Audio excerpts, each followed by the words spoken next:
मुतनाज़ tweet case PTI रहनुमा senator आज़म सवाती की जमानत बाद इस गिरफ्तारी की दरख्वास्त मंजूर।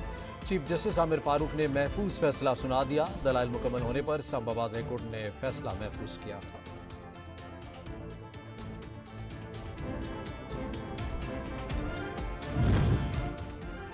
वज़ीर इत्तला सिंध शजील इनाम मेमन कहते हैं कि इमरान खान को आईनी तौर पर इक़्तिदार से हटाया गया। पीटीआई ने वज़ीर ख़ारजा के खिलाफ झूठ बोले।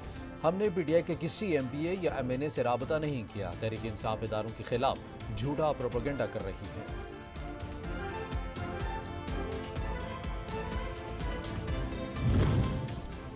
तर्जमान वज़ीर आला पंजाब हुकूमत मुसर्रत जमशेद चीमा कहती हैं कि रजीम चेंज की सूरत में पीडीएम को आवाम पर मुसल्लत किया गया। इमरान खान को नहीं, पीडीएम के चौटोले को सूरतकारी दी जा रही है। अवाम शेख और अनोज की कीमतों को आसमान तक पहुँचाने वालों का कड़ा एहतसाब चाहती है। इस्लामाबाद के बल्दियाती इंतखाबात के खिलाफ इंट्रा कोर्ट अपीलें आज ही समाअत के लिए मुकर्रर। इस्लामाबाद हाईकोर्ट का 2 रुकनी बेंच कुछ देर बाद समाअत करेगा। चीफ जस्टिस आमिर फारूक और जस्टिस समन रिफत इम्तियाज बेंच में शामिल हैं।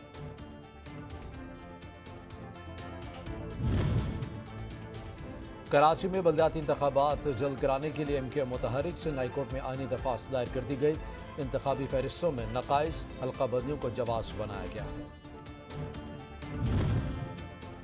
वज़ीर-ए-आज़म की ज़ेर सदारत कौमी सलामती का इजलास आज दोबारा होगा। अहम फैसले मुतवक्के, काबीना अरकान समेत अस्करी क़यादत शरीक होगी। इजलास में कौमी सलामती कमेटी मुल्की मईशत और सलामती पर वाज़ेह गाइडलाइंस की मंजूरी दी जाएगी।